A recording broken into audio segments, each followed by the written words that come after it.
Рахмет. Саламатсыздар ма, құрметті көрермендер, құрметті серіктестер, Happiness компаниясының дистрибьюторлары.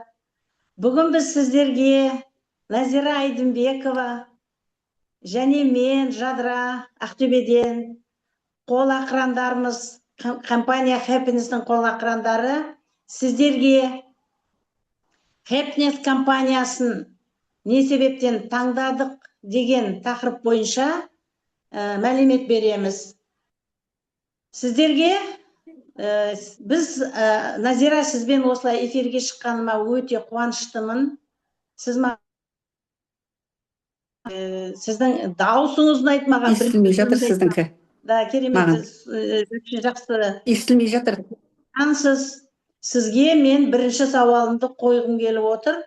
Сіз бастап жіберсеңіз, осы компания Happiness'ке қалай келдіңіз, не себептен, сол туралы айтсаңыз. Рахмет, Жадыра ханым. Қайырлы күн, әріптестер, құрметті көрермендер, тыңдап отырған. Мен де өте қуаныштымын, Жадыра ханым. Сіздей білікті, білімді, әдемі, жайдары кісіменен осы эфирге сұхбаттасып отырғаныма өте қуаныштымын. Енді мен өзімнің келу тарихымды айтатын болсам, мен жүйелі бизнесқа 90-шы жылдардың соңында, 2000 жылдың басында таныс болдым. Ол кездерде өте біздің елде сәл күрделілеу кезең болып тұрды. Халықтардың бәрі айлықты ала алмай, жұмыстарынан шығып қалып, өнеркәсіптің бәрі жекеменшікке өтіп кетіп, көп адамдар базарға шығып кеткен уақыт болды. Сондай сол толқынның ішінде біз жолдасымыз екеумізде үлкен әжептәуір қызметіміз бар еді. Сол қызметімізден өнеркәсібіміздің қолдан жекеменшікке өтіп кету нәтижесінде бізде жұмыстан шығып қалдық. Сонымен енді өзіміз сәл болса жастаумыз, балалардың өсіп келе жатқан кезі болатығын ізденісте болдық. Енді не істесек болады, ендігі өміріміз қандай болады деген сөйтіп жүрген кезімізде бір көшеде менің жолдасыма өзіміздің ең жақын араласып жүрген жанұялы достарымыз бар еді. Сол кісі көшеде жолықтырып қалып, мен жолдасымды, күйеуімді, бір керемет жұмыс бар, соған келіңдер Назира екеуің деп шақырады ғой. Сонымен жолдасым қатты қуанып үйге келіп, ойбай осындай бір жұмыс бар екен, бізді жолдастарымыз шақырды деп, сол айтқан күні, айтқан уақытта, айтқан жерге жетіп барамыз. Сөйтсек адамдар көп, айтып жатқан әңгімелері онша түсініксіз, кәдімгі біздің жұмысқа ұқсамайды. Сонда да болса тыңдап, ана жердегі жұрттардың бәрі өте мотивациялары мықты, ана жұмысты істейміз деген ойда отырғасын бізде кірісіп, сол жұмысты бастап істеп кеттік. Сонымен сол жұмыста істеп жүріп, сол компанияда өте Қазақстанға келген өте үлкен компаниялардың бірі болатығын. Сол жүріспенен біз 10 жыл жүріппіз, сол компанияда 10 жылдан аса даже. Біздің жаңағы қаншалықты бір беріліп істегендігімізден командамыз болды, үлкен статустарымыз болды, бірақ біздің финанс жағынан ешқандай нәтиже көрмедік. Енді 10 жылда біз не ұттық, не көрдік ол жерде десеңіз, біз үлкен сабақтар өттік, тренингтарға бардық, оқуларға қатыстық. Сол өзіңді өзің көтеруді, өзің жеңілмеуді, өзіңнің өмірге өзің қожа екеніңді, соларды үйреніп шықтық.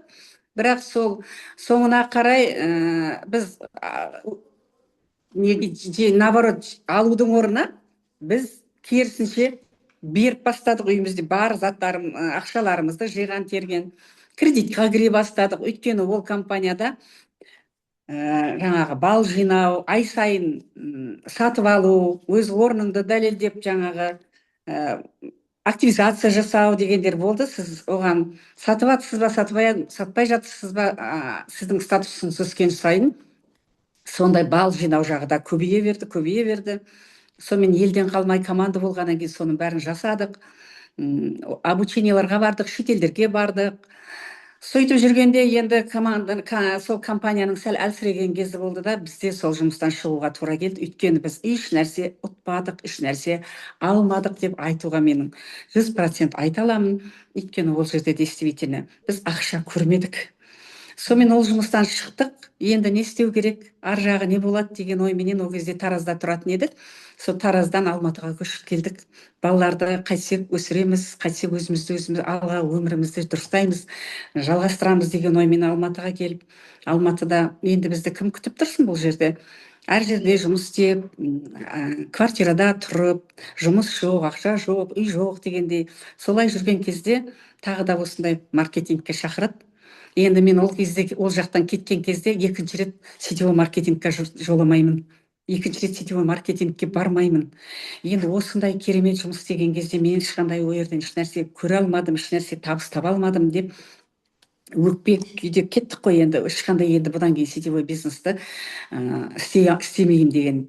Сонымен тағы да өстіп Алматыда жүрген кезде тағы да осы сетевой бизнесқа шақырады.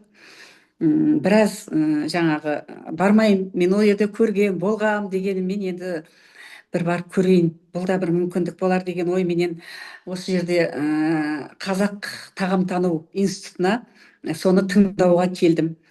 Жаңа жерде келіп тыңдап отырсам, енді халықтың көптігін айтсаңыз, ол кездегі не деген адам көп, не деген керемет жұмыс болғаны ғой деп өзім келіп арт жағына қарай отырдым. Отырып жаңа маркетингді тыңдай бастасам, менің ойым 180 градусқа өзгерді. Көзім жана бастады, көзім ашыла бастады. Не деген мына жерде жатқан ақша, не деген керемет жұмыс деген ойменен сол жерде отырып, мен уже аяғына жетпей жатып ақ, мына жұмысқа мен кірем деген шешім қабылдадым. Өйткені басқа компаниядан келген адамға екінші компанияны қабылдау, ұзақ уақыт жұмыс істеп келіп, басқа компанияға кіру өте қиындау болады. Өйткені 10 жыл бойы біз ол жерде не істедік? Адам шақырдық. Туғаныңды, туысқаныңды, жолдасыңды, ағайыныңды, көршіңді бәрін шақырдық қой. Мен байимын, мен керемет боласыңдар, керемет боламыз дегесін. Өзім ондай ешнәрсеге жете алмағасын, нәтижеге жете алмағасын. Енді сенің шақырған адамдарың да сондай болды ғой. Даже адамдар мені өзің қадіріңді кететін уақыттар, кездерде болады екен. Өйткені жұрттың бәріне шақыра берсең, ондай айтқан өзіңнің уәдеңді жасай алмасаң, сол айтқан уәдеңді ол кісілерге бере алмасаң, сөйтіп ондай менде ой болған жоқ. Мен енді кімді шақырам деген ой шешім қабылдадым. Үйге келдім. Үйге келсем, мен жолдасым да, балаларым да қарсы ғой. Өйткені мен қандай дәрежеменен, қандай күйде мен басқа компаниядан кеттім. Содан кейін енді менің есіл дертім осы компанияға кіру. Ақшаны қайдан алам? Енді онда дайын тұрған ақша жоқ мынаған. Мен сетевой шақырып, мен сөзге келгенде бере салам деген. Бірақ обученияларға, сабақтарына қатысып жүрдім. Сол кезде Сәулешхан Омарованың экстренинг деген бізде керемет сабақ бар. Сол сабақта тыңдап отырып, бір сөзі менің ойыма қатты әсер етті. Если сізде қазіргі кезде кіруге жағдайыңыз болмай тұрса, мүмкіндік ДДЛ, мен ДДЛ деген сөзбенен сол арқылы кіруге болады. Ол дегеніміз не? Деньги других людей. ДДЛ. Сонымен сол қатты ойыма кірді да, енді неге мен осыны орындамасқа, енді басқа менде мүмкіндік жоқ қой деп, күнделікті жаңа жерден 2 тампон, 3 тампон, 2 суставной пластыр алып кетіп, бір күнде сатып келем, немесе бір сағатта, немесе 2 күнде сатам. Сөйтіп келіп, накопительный жинап, осы компанияға сонымен бір 2 аптаның ішінде 3 контракты жасап, мен осы компанияға кірдім. Аллах тағаламның сен қатты қаласаң, Алла қолдайды деген өте дұрыс сөз, дұрыс айтылған. Өйткені мен қатты қаладым осы компанияға кіруге. Осы жерде мен үлкен дәрежеге жетуіме сендім. Сол арқылы міне содан бастап міне Happiness компаниясындамын. Бір күнде ой болған жоқ, осы компания қалай болады екен, не болады екен, істей алам ба, істей алмаймын ба деген ой болған жоқ. Сол күннен бастап осы компанияда жұмыс жасап жатырмын. Енді менің ары қарайда тағы айта жатармыз. Енді менің де сізге айтар сауалым осы төңіректен болады. Өйткені осы компанияға ешкім өздігімен келмейді. Біреудің шақыруымен, біреудің рекомендациясымен келесіз. Сіз де бұл компанияға қалай тез келдіңіз? Қалай бәрі болды? Сіздікі де бір өте қызық шығар. Өте қызық екен, Назира, сіздікі келгеніңіз. Бізде сол ұқсайды, мен күлкім келіп отырды, тыңдап керемет жаңағы накопительный бойынша жаңағы жазылдым деген жеріңіз Мен екеуміз бірдей болып кірген екенбіз. Мы притягиваем друг друга дей ма? Иә. Құрметті көрермендер, менің есімім Жадыра, мен Ақтөбеденмін. Осы Happiness компаниясының қолақыранымын, Назира екеуміз. Өте қуаныштымын қазіргі жеткен жетістіктеріме. Өйткені мен бұл компанияға қалай келдім? Мен бұл компанияның алдында вообще сол 96 жылдардан басталды ғой, жұмысымызды тастап оқыған, осындай жеке кәсіпкерлікке шығып кеткенмін. Сөйтіп жеке кәсіпкерлікте жұмыс істедім бірталай. Одан кейін соның арасында біздер ол кезде сетевой компаниялар келіп атты. Шетінен кіреміз ғой, дүкеннің заттары сапасыз болғасын, бетімізге крем жақсақты, Арифлейм, атағы шыққан, мысалға қазір кім білмейді оны, бүткіл Қазақстан, шетелде де. Сондай компаниялардан бір жағатын, ішетін, бір ауырасын, сырқайсын, сондай заттарды алып іштік. Почти бүткіл Ақтөбеге келген компаниядан. Содан менің бір неткенім, көңілімнен қалғаны, сол компаниялардың заттары дұрыс ұнамайды, сапасы төмендеу болды. Жалғыз жаңағы айтқан компания емес, бүткіл қанша компанияға кірдік. Болмаса, жаңа ақша бар деп алып келіп қызықтырып кіргізеді ғой. Ақшасы жоқ. Енді бірақ мен ақшаға қарамаймын. Мен тек қарайтыным сапаға. Сонымен сөйтіп жүріп, өзімнің жаңағы жұмысымды істеп, жаңағы сетевойды қояйық, керек емес деп, жеке өзім шаруашылығымды істеп жүріп, бір соны кездейсоқ басқа компанияға кірдім мен де әуелі. Басқа компанияға кірсем, действительно маған керек сапа бар екен. Өнімдері жақсы, іштім, өзгеріп, жақсара бастадым. Бірақ жаңа біздің қазір Happiness компанияға қарағанда, о жақта жаңа оқу, үйрену азау екен. Ондай жаңағы системалық оқу жүйесі, даму жүйесі онда аз екен де. Бірақ жаңағы товары жақсы, номер 1 деп жүрдік. Енді келіп ақшасы қайда деген кезде, енді ақша алғым келеді ғой, денсаулық алғасын. Онымен ақшасы мен ол компанияда лидер болдым, тез болдым лидер. Сөйтіп жүргенде енді лидерлер $1000, $2000 алады деп кіргізілді ғой адамдар, спонсорларымыз. Ең көп алатыны нағыз, біз ашылды ғой сояққа барғасын. Біріншіден ақшаны продукты мен өніммен береді, ақшалай бермейді. Екіншіден, ең көп дегенде алатын $300, $500. Менің алғаным сол $200-ды. Ой, мынау не деп қалдым ғой? 1 жыл күттік, 2 жылдай жұмыс істедім сонда. Сосын қой дедім. Бұл болмайды екен. Мен бұнда тұтынушы болып қала берейін де, өзім бұрынғы жеке кәсібіме барайын деп дайындалып жүрдім. Сөйтіп жүргенде бір кездейсоқ тіптен бір керек емес нәрсе, енді бір Құдайдың ісі ғой, кездейсоқ болмайды дейді ғой. Алматыға жол жүру керек болды. Прямо сол. Ай, жарайды дедім. Алматыға барып қайтайын, келгесін өзім мына компаниядан кетіп, жұмысыма тұрып, өзімнің жеке кәсібіме қайтып барам. Алматыға барып алайын деп кеттім ғой. Содан Алматыға келіп, бірақ біздің мен алдыңғы компанияның склады, головной склад дейді ғой, бас склады жаңағы осы Алматыда. Келген күні жаңа затымды алайын деп барып бір пакет зат алдым да, енді Әуезов көшесімен келе жатып, маған Атакентке бару үшін автобусқа мінетін, нені білмедім, қандай автобусқа мінуді. Сол жерде енді любой кез келген адамнан сұрасам, ешкім білмейді ғой. Мен айтам, мына адамдар местный, жергілікті болмай шықты. Сонымен адамдар жолдан өтетін, жолаушылар өтетін жерге бардым да тұрдым. Қазір көп адам өтеді, соның ішінен бір білетін адамнан сұрайыншы, а то 10 шақты адамнан сұрадым, ешкім білмейді. Қолымда бір пакет товар. Соны қарасам, бір әйел келе жатыр екен. Салмақты, возраст бар, әйтеуір жасы келген, сосын сондай бір байсалды адам келе жатыр екен, әйел адам. Стройный өзі демекші. Сосын мен осы кісі білсе бәрін біледі. Местный шығар, осы жергілікті тұрғынға ұқсайды деп, жаңағы тоқтаңыздар, кешіріңіз деп тоқтаттым. Деп, мен осы жерден Атакентке қалай жетем, Әуезов көшесінің жанында тұрмын, білмеймін, есімде жоқ. Сосын жүріңіз, аялдамаға апарайын. Бұл жерден кете алмайсың, чуть-чуть, бір 5 минут жүреміз, сол жерден кете аласың деді.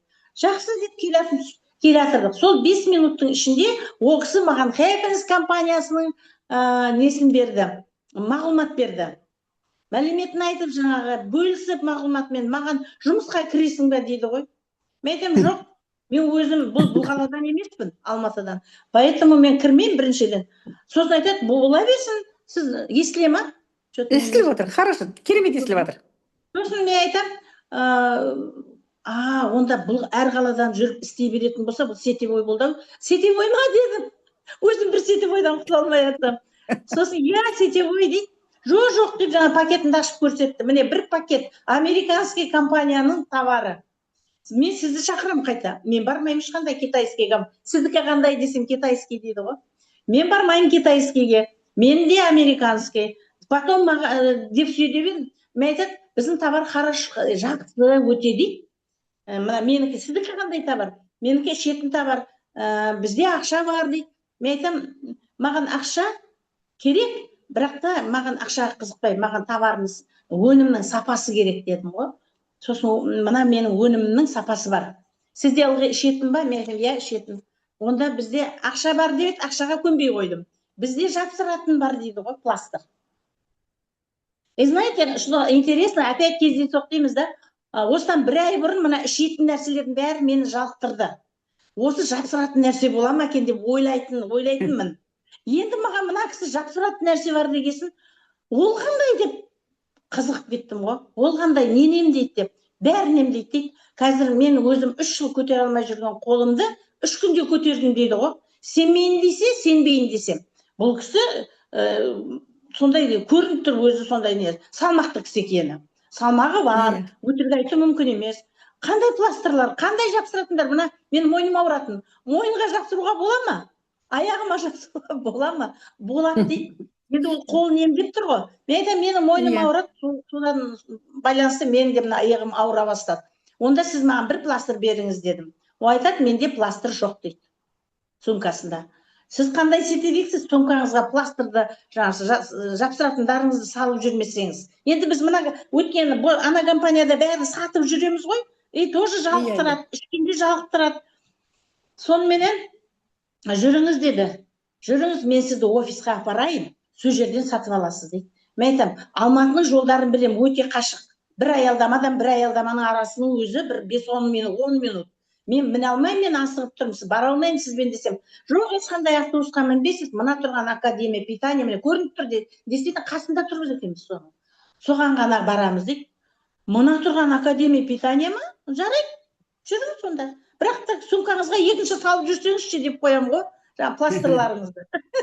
Сонымен кіргім келмей кірдім, екінші этажына көтеріліп, презентация болып жатыр екен қырсыққанда. Может, к счастью мою. Бақытқа орай дейміз ғой. Жаңағын тыңдадым. Ана не склад жабық тұр жіберетін жер. Тыңдап отырып, жаңа маркетинг планды тыңдаймын ғой. Маркетинг планды көріп, әрине шок боласың. Сосын онда маркетинг планды көргесін енді сенген жоқпын. Енді біз бүткіл қанша неге сетевойға кіргенде біресе өлімін мақтайды, біресе ақшасын мақтайды, ешқандай нәтиже жоқ болғасын. Енді сетевой құрсын деп отқан адаммын ғой. Сөйтіп, енді мына товарға болар, мен кірген адамын ана компанияда сол тұтынушы болайын деп. Енді міне қараңыз, мына компанияның мынандай ақшасы. Мен ешқандай компанияда бұндай простой дейін, простой маркетинг план, мынандай көп ақша көрген емеспін. Маркетинг план түсіндім, бірақ тыңдамаймын ғой. Тыңдамаймын, керек емес маған. Мүмкін емес бұндай мол ақша, адам сенбейтін ақша, 100% лидерский, мүмкін емес. Деймін ғой. Қанша халық бүйтіп жатыр ғой. Мен айтамын, мен мүмкін емес деп сеніп болмаймын ғой. Не істеймін? Жарайды деп товарын алдым, результаттар, нәтижелерін тыңдап, жаңа өнімнің. Маған ұнады, кейбір өнімдерге ғана мән бердім. Соның ішінде жаңағы суставной пластыр менен аяққа жапсыратын стопный пластыр алдым, каталог алдым. Маған жаңағы презентацияның тиген көмегі, сосын каталог сатып алдым. Қызықтым товарына. Өнімдерді алып үйге келдімде жапсырдым. Кешкісін ол жаңа мені шақырған кісі телефонын берді. Ол менің қазіргі спонсорым, менің партнерім керемет жан Гүлзира Мадраевна. Сол кісімен кездестім ғой. Менің спонсорым сол. Өте керемет лидер. Алтын қыран. Гүлзира Мадраевна. Сол кісі сон телефонын беріп мені шығарып салды. Мен бірақ сенбей көрерміз деп кеттім ғой үйге. Алатынды алып алдым да. Сол үйге келгесін желкеме салдым, табаныма салдым. Өмір ұйқым қалмайтын адаммын мен вообще. Давление, басым ауырады, желкем ауырады там да. Аяқ, оның бәрі зашлакомыз, білмеймін ғой соны. Сөйтіп жүргенде, жаңа кешкісін сөйтіп салғанда, өмір ұйықтап болмайтын адам, ұйқым келіп кетті 15 минуттан кейін результат. Представьте. 15 минуттан кейін нәтиже алып жатыр, көзім былай жабысып, ұйқым келіп қызым айттым. Қызым на квартире живет тогда. Квартирада тұрып оқиды, жоқ жұмыс істейді, уже бітірді оқуын. Сонымен мені оятпа, қызым, мен жатайын. Мына пластырлар қызық екен. Ұйқымды келтірді. Бұндай болған емес менде, расслабил, наверное. Соныменен ұйықтап қалдым. Өмірі таңертең 6-да тұрмайтын адам, әшейінде 10-11-ге дейін ұйықтаймын да, ұйқым қанбай сөйтіп тұрам. Как будто ұйықтамаған адамша. Бұл жолы 6-да тұрып алдым да, ойбай, не болды маған дедім ғой. Керемет ощущение, жеп, жеңіл. Мен айнаға қарасам бұрын бетім ісіп тұратын, бетімде ісік жоқ. Соныменен қызым ұйықтап жатыр, сағат 8-де жұмысқа барады. А мен ұйқым келмейді, қанып қалған ұйқым. Сонымен ана әйелге звондайыншы жаңағы Гүлзира Мадраевна деді ғой аты. Соған мен маркетинг керек маған. Мен уже таңертең нәтижесін көріп, компанияға жазылып, жұмыс істеуге дайын тұрдым ғой. Маған маркетинг планды мен кеше неге тыңдамадым дұрыстап деп, соныменен Гүлзира Мадраевнаға қой сағат 9 болсын, 10 болсын, ол кісі әлі тұрмаған шығар деп 9-да звондап жатырмын ғой шаққа, өзімдей көріп. 11-ге дейін ұйықтайды жұрттың бәрі деймін ғой. Звондап кешіресіз, ұйқыңызды бөліп жібердім ба десем, жоқ, мен ерте тұрамын дейді ғой. Ондағы маған маркетинг планды сіз айтуыңыз керек, көрсетуіңіз керек, мен сізге ол кісі жаңағы қайтадан Академия питаниядағы офисқа шақырып келіп, сол жерде адамдар енді түсіндіріп жатыр екен, мен асығып пойызға мінуім керек, Ақтөбеге кетуім керек, сондықтан тез-тез біреуіңіз айтып беріңізші маған дедім. Бір жаңадан бастап жүрген бір адамды шақырыңызшы маған десем, бір этап жапқан дедім, чтобы түсінікті болады. Олар жай айтады ғой. Сонымен ондай адам таба алмадым дейді ғой Гүлзира Мадраевна. Ең кем дегенде сол жердегілердің бәрі бір цикл жапқан екен. Ойбай, бір цикл болса да әкел. Мен асығып тұрмын, айтсын. Сонда мен есте сақтағаным 4 этап. Ана премияға сенбеймін вообще. Ана неге? Тек мына 4 этап ба? 4 этапты момент 4 кісі ма? 40 кісімен мен жауап берейін.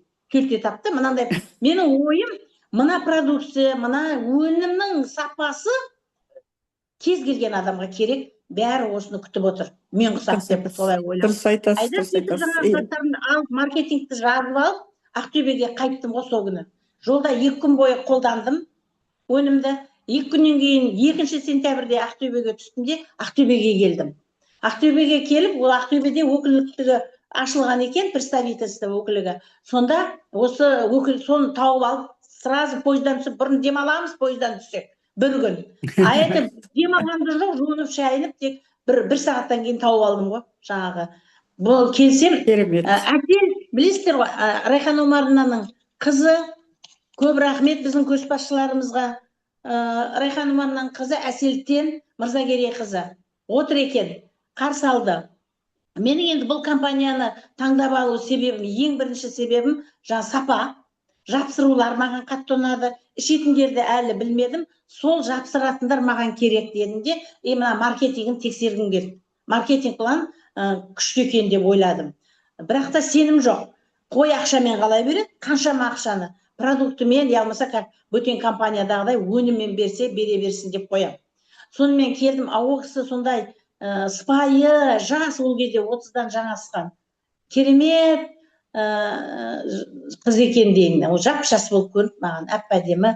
Апай, келіңіз деп сөз жерде қарсы алып, продукцияны түсіндіріп, алатынды алып, жаңа тап сіздікіндей салып жіберетін ақшаны уже салынып кетті ғой бір пакет өнімге, басқа өнімге. Енді мынаған ақша қайда? Соныменен накопительный бар ма, бола ма десем, болады деді. Айда бір 3 тампон, 2 пластыр, 3 тампон, 2 пластыр, самый главный стопный пластыр менен жаңағы өзім таныстарым бәріне әуелі тумаларыма бар, бәріне бір каталог беріп, каталог сатып алдым, сразу 5 каталог. Сөйтіп бір күн, 2 күн не басында ортайын да, 1-7-де 3 орын алдым ғой, золотоймен кірем дедім ғой тек. Сөйтіп жұмыс істеп кеткенмін. Сонда айтайын деген, біріншісі маған өнімнің сапасы болса, екіншісі мына Әсел Мырзакерейдің керемет қарсы алу мәнері өте жай, сыпайы. Енді айтатыны жоқ. Онымен жұмыс істеп көрсеңіз, сөйлесіп көрсеңіз, өзіңіз почувствуете, сезесіз. Мен сол жерде қандай мынау көркем қыз, барлық адамды әкелгім келді ғой. Сөйтіп Әселмен жұмыс істедік. Әселге осы орайда үлкен рахметімді айтқым келеді. Пускай жаңағы акционер болсын, бриллиант болсын, Әселмен солай бастадық. Әсел екеуміз. Бірақ маған бір жерде Гүлзира Мадыраевна да звондап жатыр, қалайсыз? Өзінің түрін ұмытып қалдым уже. Гүлзира Мадыраевнаның. Звондап қоям, Әсел маған адамдарыма информация беріп, келген адамдарды жазып жатыр. Гүлзира Мадыраевна енді ол да маған бәрінде түсіндіріп жатыр. Сөйтіп өзімнің спонсорыма рахметім шексіз, және Әселге. Әсел де менің былай қарағанда екінші спонсорым болып алды. Осындай негізі отношения, қарым-қатынастың да зор екен, орны бар екен. Сондықтан да маған бірдегі қарым-қатынас өте, өнімнің пайдасы бірінші орында, сонымен келдім. Енді мен сізге осы орайда тағы да сұрақ қойғым келіп отыр. Қалай келгеніңізді айттыңыз, тарихыңыз өте қызық екен, өте. Сондықтан енді сіз негізі ақшаға да, денсаулыққа да келгенсіз да. Мен негізі денсаулыққа келдім.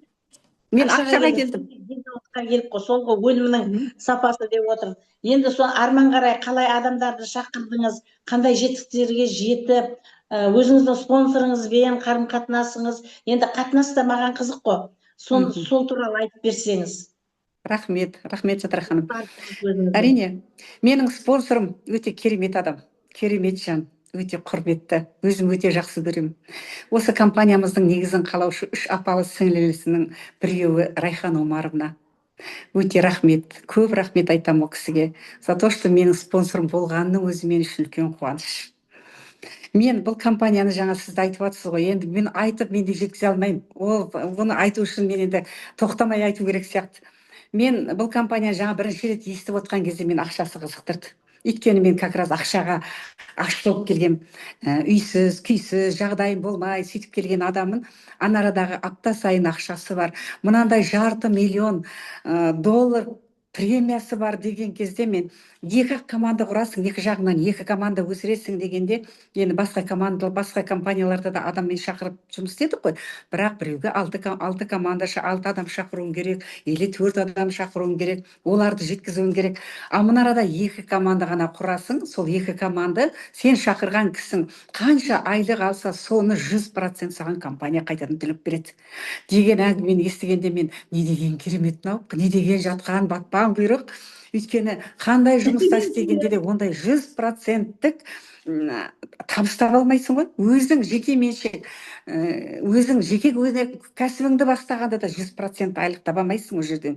Оның арендасы бар, оның налогы бар, оның жаңағы беретін жұмысшыларға айлығың бар дегендей. Енді мына араға сізде ешқандай риск жоқ. Ешқандай артық еш нәрсе жасамайсың. Жұрттарға жақсылық жасай отырып, өзің соларды өсіре отырып, өзің сол кісілердің жасаған ақшасын компания саған 100% түгеліменен төлеп береді дегенді естігенде мен анарада адамды қайдан табам деген менде ондай ой болған жоқ. Екі адам қалай да болса, қай жерден болса да табуға болады ғой деген ойменен соны маған айлығы қызықтырды. Енді бірінші этап, екінші этап деп цикл жапқандағы жаңағы 4 адамнан $5,000 тауып жатырған, ана жақтан премиялар кетіп жатыр. Соменен менде де ұйқы болған жоқ, өзім шаршадым деген айту болған жоқ. Көрінген адамға, кез келген адамға айта бергім келді, тіпті айқайлағым келді. Мынандай компания бар, мынандай ақша беріп жатыр, не деген керемет жер, келіңіздер, көріңіздер, алыңыздар деп жұрттың бәріне. Мен енді ол жақта Алматыға жаңадан келгеннен кейін менде таныс ешкім болмады оларға бұл жерге шақыратын. Мен тек қана жаңа бөтен адамдармен ғана салу керек болды. Сонымен өзім жаңа тұрған квартирамыздан Зеленый базар, көк базар деген бар. Сол жерге автобус жүреді, сол автобустың басынан отырам да, аяғына дейін отырам. Сол жердегі кісілермен менің ойым танысу, солар менен әңгіме өзіме тарту. сол жерде отырып шаршап келатқан адамдар болады, жағдай болмай келатқан адамдар болады. Солардың жаңағы мынадан сабақтарды бұрында да қатысқан сабақтарым бар. Осы хэппинесқа кіргеннен кейінгі күнделікке сабаққа келіп жүргендегі алған сабақтарым бар. Соларды атырып адамды өзіңе тарту үшін бірінші оған промоушн жасау керек деген ойымда қатты бар.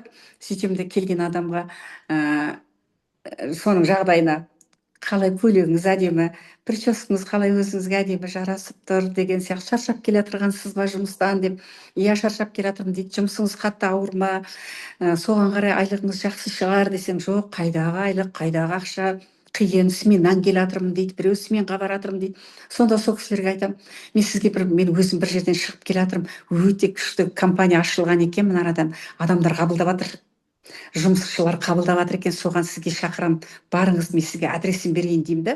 Қай күні барасыз деп адрес, оның телефонын алып қалып, сөйтіп шақырдым. Содан кейін ауырып келе жатқан адамға менің сізге көмегім керек па, қатты ауырып келе жатқан сияқтысыз ғой, дәріңіз бар ма еді, берейін ба десем, иә ауырып жүрмін, осындай пәлем болды, ауырып жүргеніме көп болды, дәрігерге қаралып жүргеніме дейді. Сонда айтамын, мына жерден бір Қытайдан күшті дәрігерлер келіп жатыр екен, күшті дәрілері бар, соған барып сіз көрінсеңізші, өздері қарап, өздері сізге диагноз қойып береді деймін. Сөйтіп оларды шақырамын. Не керек, солай жүріп мен 3 айда бір цикл жаптым. Не деген керемет, күйеуім де бері қарады, жаңа жол үйдегі бала шағамда, орталарымда уже ақша пайда бола бастады. Жаңа өте нашар квартирада тұратынбыз, жаңағы үлкен этажды үйге, квартираға шықтық, өйткені условиясы бар. Соныменен осылай бұл компанияның маған ұнағаны ең біріншіден жаңа ақшасы. Жаңа өзіңіз айтып отырсыз ғой, ақшасы, маған продукциясы, жаңа өнімі әлі қызықтырған жоқ. Бірақ сол өнімді алдым ғой, енді 3 контрактты жасағанда ол кезде күшті, жақсы, үстінде промоушндар болатын, сол промоушндарды өзім ішіп жүрдім. Сөйтіп мен, бұл қыстың кезі болатын. Көктемде менде керемет аллергиям басталу керек еді. Күн қалай шыға бастағанда менде аллергия басталу керек еді.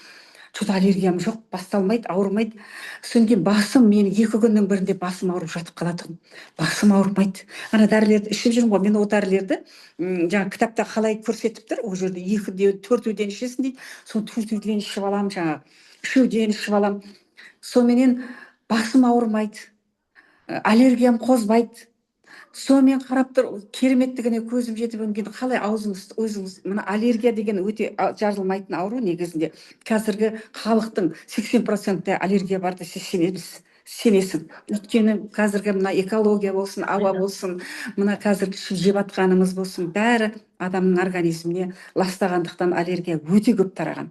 Сол аллергиямдан жазылғаннан кейін мен айналамдағыларда уже маған қарай бастады, аллергияны жеңу деген өте, сенбеді маған аллергияны емдеу мүмкін емес деп.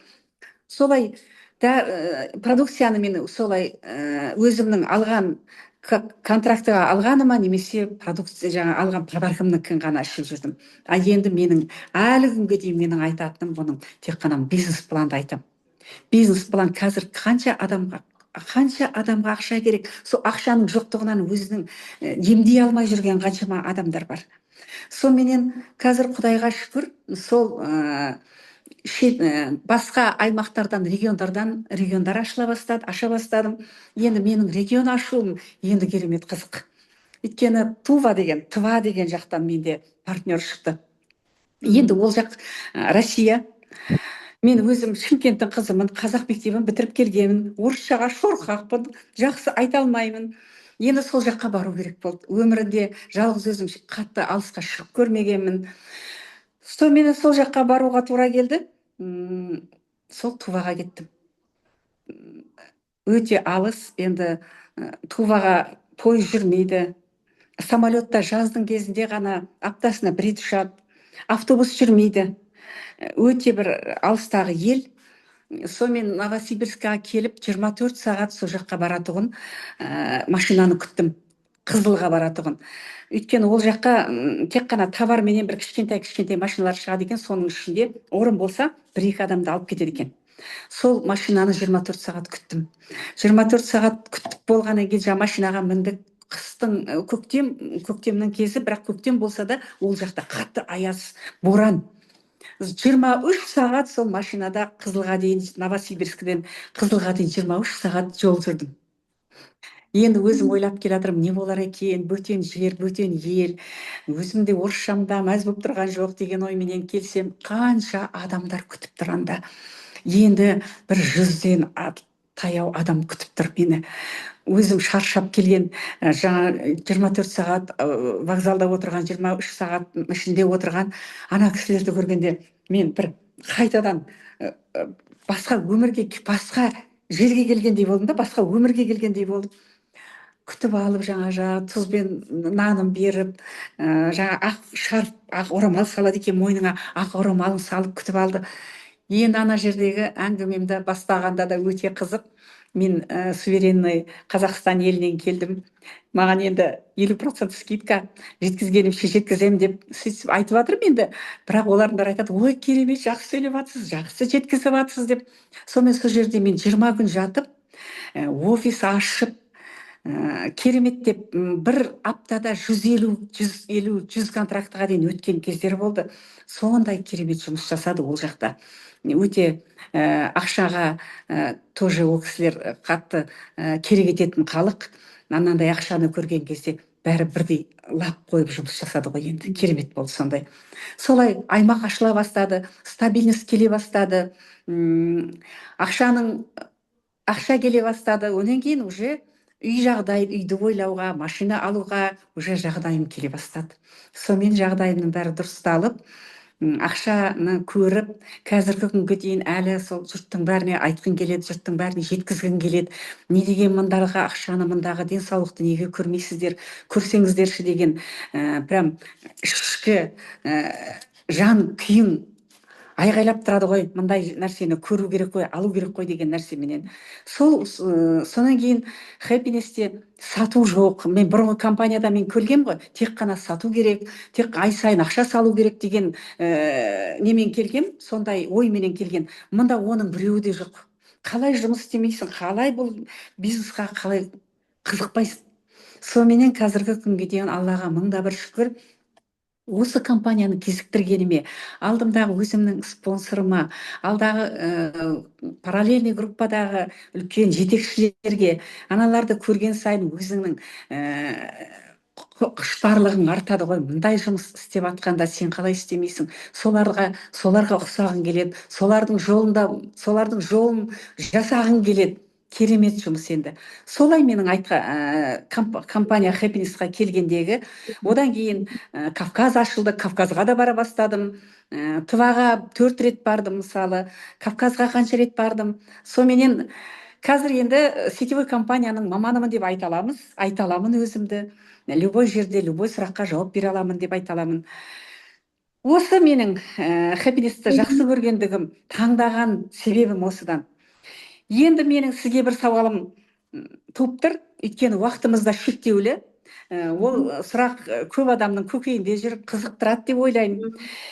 Қазіргі кезде сіздің өзіңіздің жеке шақырушыңыз, алтын қыран дәрежесіндегі өте бір беделді, белсенді партнеріңіз Ерсайын мырза менен Жеңілсұлу ханымды айтқым келіп отыр. Сол кісілерді сіз қалай шақырдыңыз? Қалай компанияға келдіңіз? Сол жайында бір-екі ауыз айтып өтсеңіз. Ол туралы айтсам, мен енді өзім денсаулық алғаннан кейін жұрттың бәріне денсаулықты предлагать еттім енді. Соларға бәріне денсаулық керек деп. Сіз бәріне маркетингті көрсетеді екенсіз, керемет. Мен денсаулықты көрсетем де, тыңдамаса да, не алдым соны үйретем ғой тоже. Тыңдамаса да деп, шамалы 4 адамды көрсетем. Енді аллергия болды менде де. Неге қарай, осыған орай айта кетейін. Аллергия, по-женски, бронхит, бас ауру, давление. Короче, маған жолдасым айтатын, сенің лучше сау жерің бар ма? Сау жеріңді айтшы деп. Сау жер болған жоқ. Осы компанияның бүткіл өнімдерін іштім ғой, где-то бір жеті ішкенде менен пластырдың өзі да, басында артынан іштік қой, дейін бәрін. Сол бір жетіде маған жұрттың бәрі курорттан келдің ба деген, настолько тазарғанмын. Сөйтіп, олар өздері жазыла бастады. Сапаға келе бастады, сапаға. Содан сөйтіп жүріп, енді адам іздейсің ғой. Тізім жазып, түнмен ұйқы жоқ, күлкі жоқ. Жаңағыны қалай этапты жапсақ деп, сөйтіп жүргенде менде бірден мен ана бөтен компанияда істедім де, американский. Сол кезде мен Жеңіскүлмен жұмыс жасадым сонда. Ол параллельный неде, структурада жұмыс жасады. Мен оны жақсы білдім, біз шамалы араластық сонда. Сондықтан маған сол жас қыз, ол кезде ол 25-те. Сол Жеңіскүлді тауып алып, оған да айтуым керек болды. Ақшаға, ол ақшаны жақсы көріп, ана компанияда ұмтылады, бірақ ақша жоқ. Качество болғанмен ақша жоқ. Сонымен ол енді потребитель болып, жаңағы тұтынушы болғанмен ақша да керек қой енді. Сол продукт сатып алатын.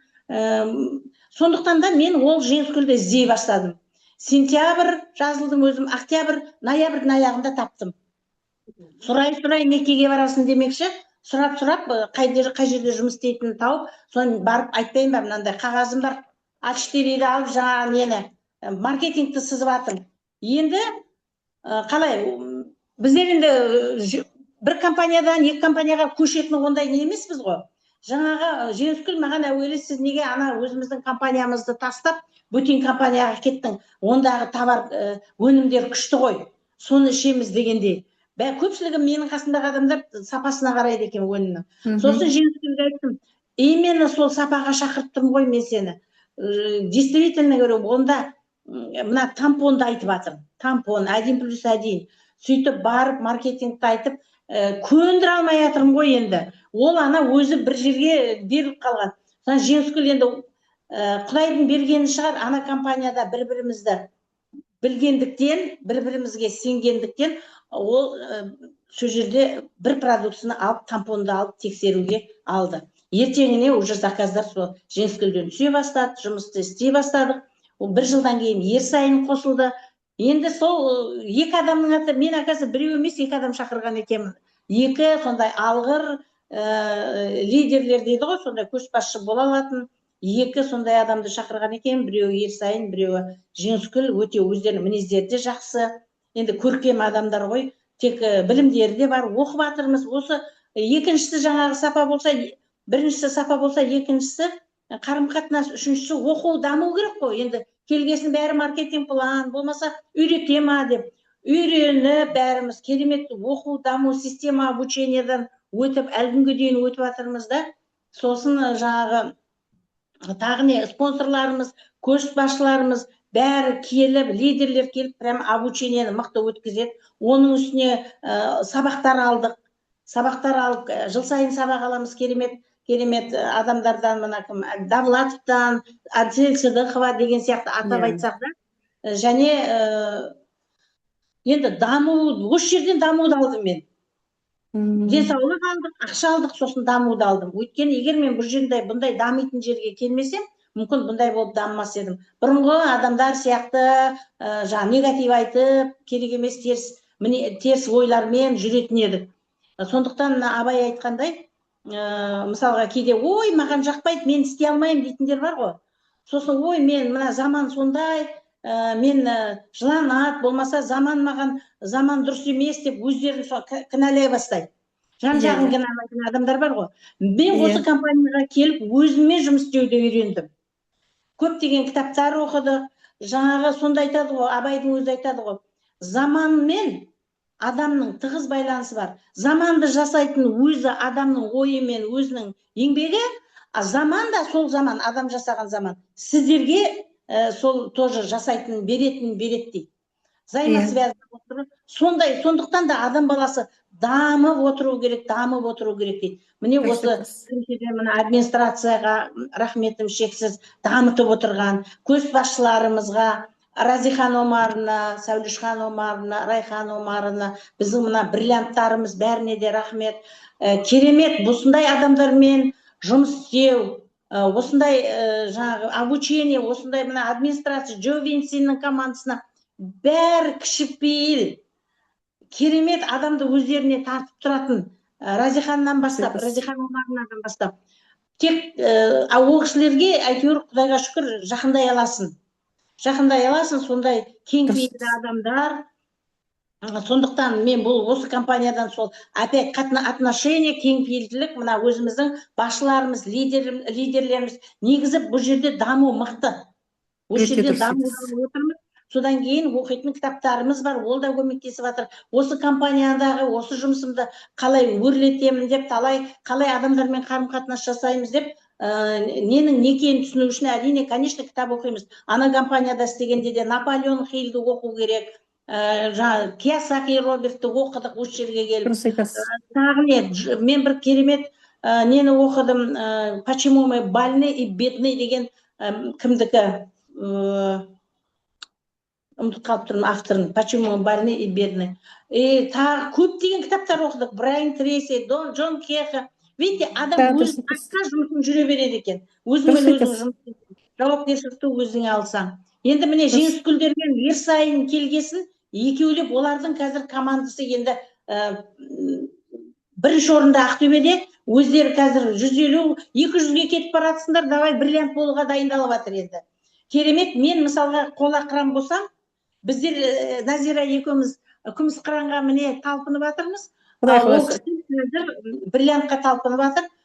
Менен асып кетіп, бір қызық жері, бөтен компанияда сенің астың, өзіңнің шақырған адамың, серіктесің, дәрежесі сенен өсіп кетсе, алатын ақшасына бұрынғыдай түсіп тұрмайды.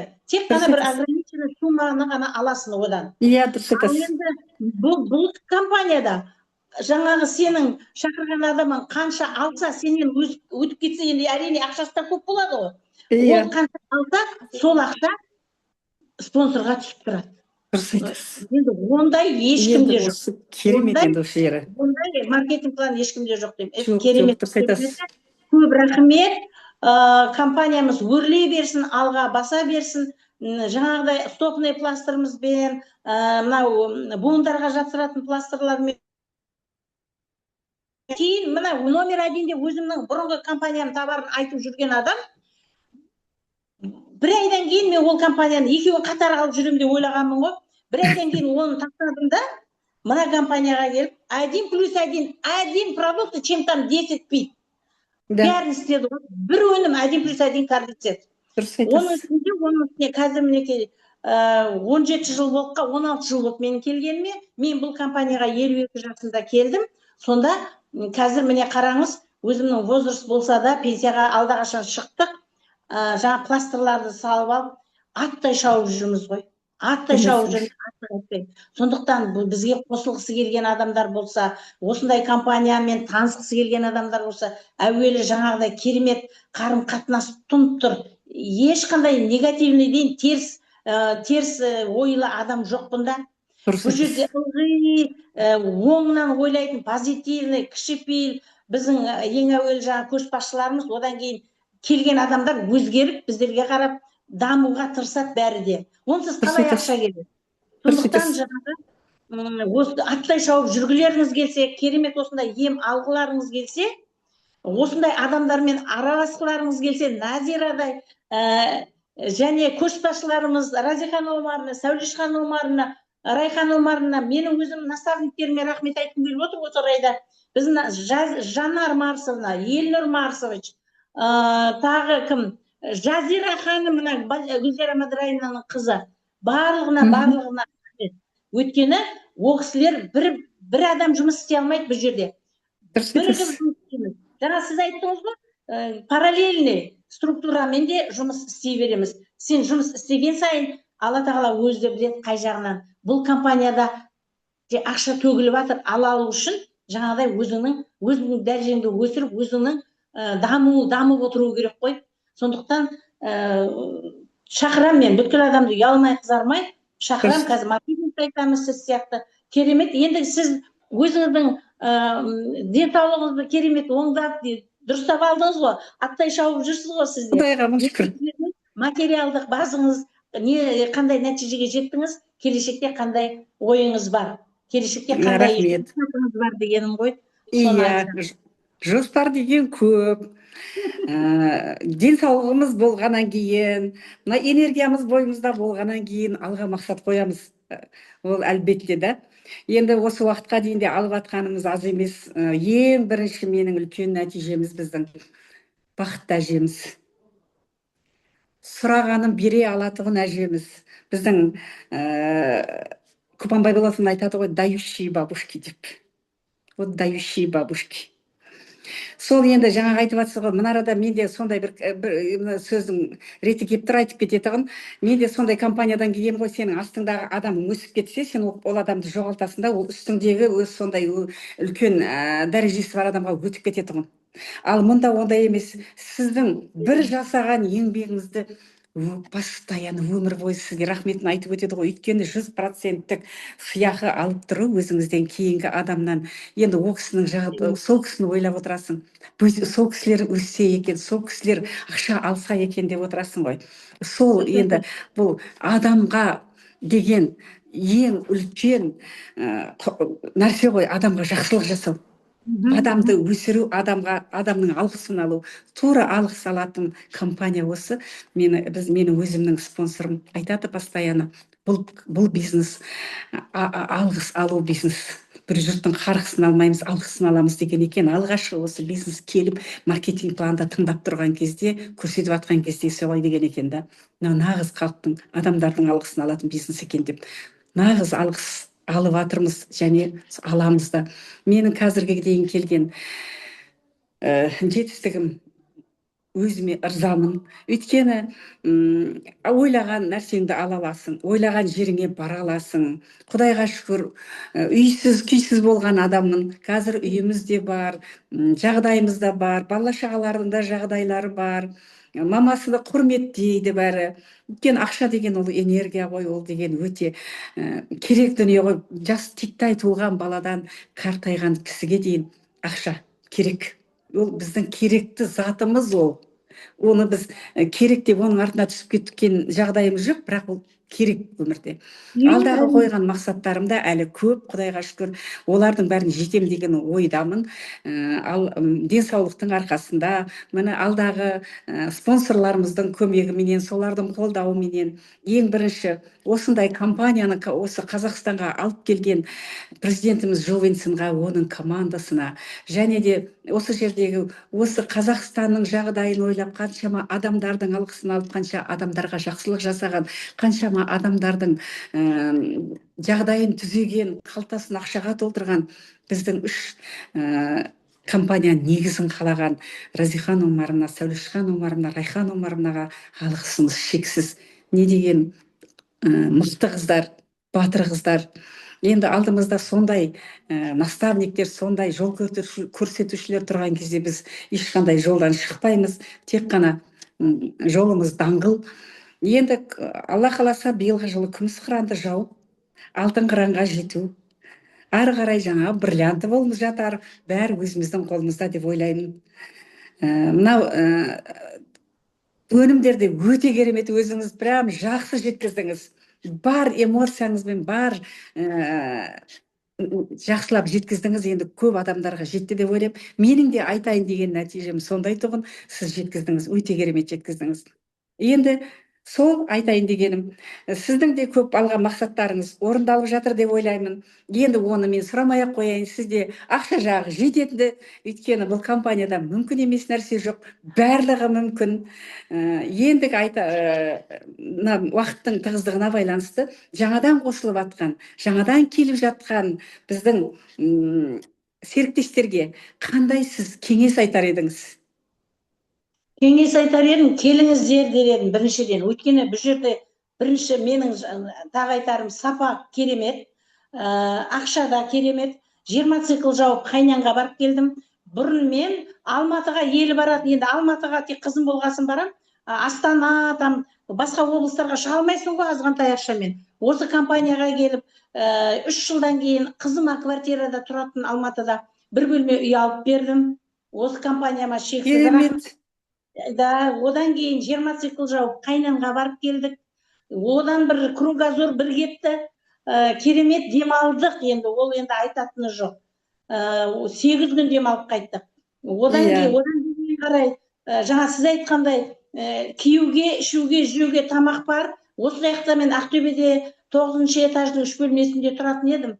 Сол осыдан тапқан ақшаға, осы компаниямыз Happiness'дің ақшасына евро ремонт едік. Евро демей ақ қояйын, күшті ремонт жасап сатып, жер үй алдық. Ой, керемет. Онда Дамира айтатын Мұрат-еке, ой апай, жер үй алдыңыз, енді сіз коттедж саласыз әлі деп. Сонымен Құдайға шүкір, міне бітпей жатыр, бітпегенмен бітпесе де кірдік, сондай коттедж салып алдық. О, керемет. Өте енді оның қазір мысалға мен осының алдында, осы компания Happiness'ның алдында 30 жыл стажбен жұмыс істегенмін. Мысалға да 23 жастан бастап санағанда 52 жасқа дейін да. Сонда бізде болғаны, енді айлыққа не істейсің? 9-шы этаждағы 3 бөлме үйімізден. Осы компанияға келіп, баламызға машина да алдық. Жаңағы енді с нуля емес, бірақ та. Сосын жаңағыдай жер үй алады деп кім ойлаған? Коттедж салып алдық. Енді оның бәрін айтпай қояйын, дегенмен бұнда жетістік көп. Келушілерге айтар едім, ақша іздедіңіздер ме? Ақшаға келіңіздер. Бұл жерде еңбегіңіз ақталады. Денсаулық енді ең керегі денсаулық зор байлық. Менің алғаным денсаулық. Ауру дегеннің бәрі кетеді. Аттай шауып жүргілеріңіз келсе, сеніңіздер. Осындай адамдар жұмыс істейді. Сіздерді еще керемет, жаңағыдай радушный дейді ғой, керемет ақкөңілділікпен қарсы алатын адамдар көп. Продукция жақсы, качество жақсы, супер. Осымен мен барлықтарыңызға рахмет айтып, сізге сөз беремін, өзіңіз. Ja, рахмет. Мен де жаңадан келген қосылған адамдарға айтар едім. Қай жерге барғанда да адам өзіне алдына мақсат қойып барады ғой. Ең бірінші бастағаннан кейін тастама дер едім. Тастамау керек. Тастаған адам ғана ұтылады, тастамаған адам қандай жаяу жүріп жетсеңіз де жетесіз. Үлкен дәрежеге, үлкен байлыққа, үлкен табысқа жетесіз. Самый главный шыдамдылық бұл жерде. Содан кейін сіздің алға қойған мақсатыңыздың үлкендігі. Қанша қалай мақсат қоя аласыз? Көп адам қазір алдына мақсат қоя алмаймыз. Өйткені мақсат қойғаны мен оған жетеміз ба, жете алмаймыз ба деген қорқыныш тұрады. Мына арада қандай мақсат қойсаңыз да жетесіз. Самый главный шыдамды болыңыз, сабырлы болыңыз. И любой алмайтын амал жоқ. Біздің Happiness'та тем более келіңіздер. Happiness'тан бәріңізге есік ашық. Бәріңізге орын бар, бәріңізге жетеді. Біздің мінгатқан кемемізге сіздер де келіп мініңіздер. Бірге болайық, бірге саяхаттайық, бірге табысқа жетейік деп айтар едім. Сол ендігі сізге де өте үлкен рахмет. Енді бар ойымызды жеткізуге уақытта жетпейді бұл жерде. Біздің айтатынымыз өте көп, ішімізден шығаратынымыз, келген адамдардың бәріне айтқымыз келетін әңгімелеріміз де өте көп. Осы жермен аяқтайық. Сізге өте үлкен рахмет. Келесі кездескенге дейін жақсы күндеріміз көп болсын. Табысымыз мол болсын Happiness'тің арқасында. Happiness'те мүмкін емес нәрсе жоқ. Happiness алға. Happiness алға. Барлығын шақырам. Қазақстанның бәрі байыс екен деп тілеймін. Қазақстанның бәрінің бай болғанын қалаймын. Ол бізде Happiness'те өте жылдам, өте жеңіл болады. Табыста бол. Солай. Ал, аман болайық. Аман болайық. Сау болыңыздар.